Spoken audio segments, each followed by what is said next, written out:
Joining us now is Trump campaign senior press representative Healy Baumgardner. Healy, good morning. Good to have you.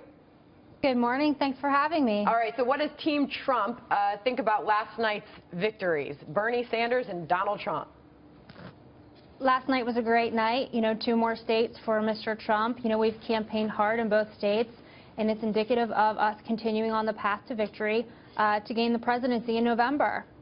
All right, so are we going to see Donald Trump changing his campaign strategy at all in coming days?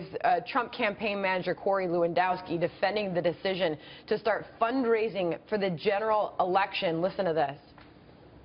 Mr. Trump is elected president. He wants to have the majorities in both the House and the Senate so he can work to achieve his legislative agenda, which means he's going to help raise money for the party, which means making sure those down ballot races, those Senate races, those House races have the resources necessary to be successful. So he will be raising money for the party for the general election for sure.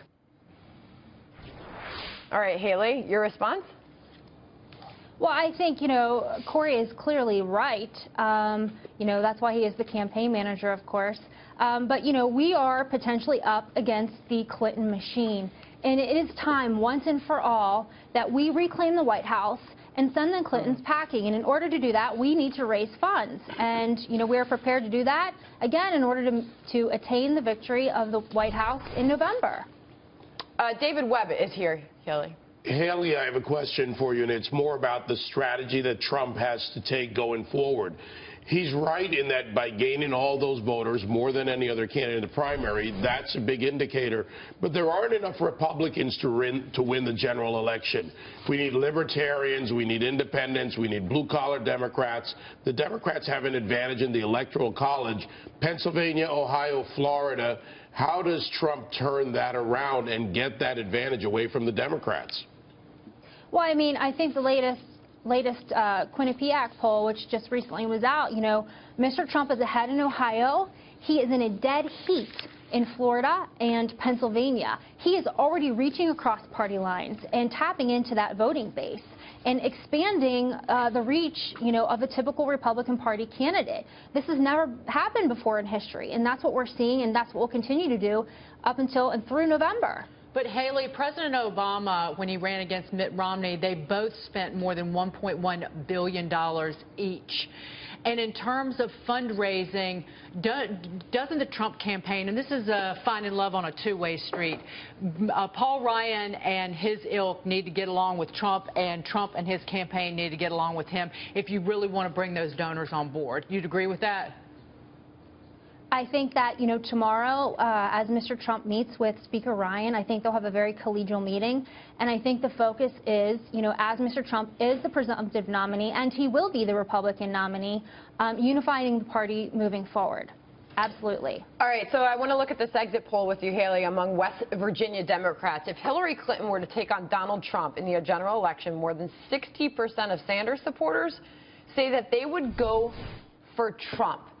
Is this something that would surprise you as someone within the Trump campaign, or is this something that you expected?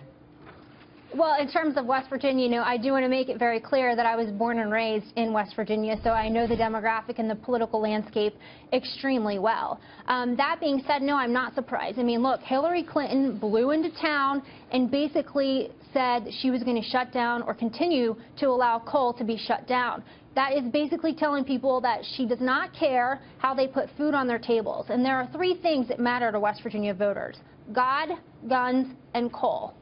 I mean, how much of that do you expect countrywide, though? I don't want to bring you in here, too, Brian and Kat, that I won't vote for Hillary Clinton. I'll vote for Bernie Sanders, but if he's out of the race, I'm going to Trump.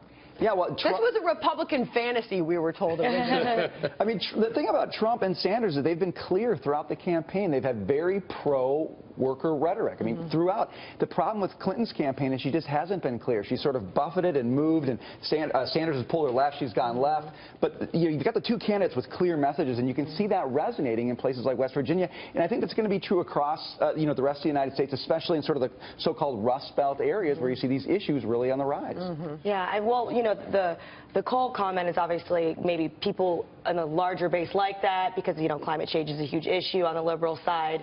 But it kind of shows shows a lack of political strategy, or, you know, for somebody who's been in this for so long, you should know that you can't just flat out say, I want to shut down coal. It's just stupid.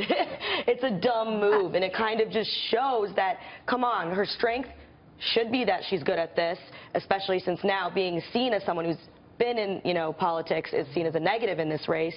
She can't even spin that as a positive by being able to finesse her words a little more. All right. Can I quote, to Haley's point, I can quote Chuck Yeager, maybe one of the most famous people born in West Virginia. We might be raw and uneducated, but we know right from wrong, and we can spot a phony before they ever say their first word. And that was Hillary Clinton's problem. All right. All right. Well, you know what, Haley, I was going to give you last word. Dagan took it. But I think your last word actually did get in, and that was amen. All right. Thank you for joining us this morning.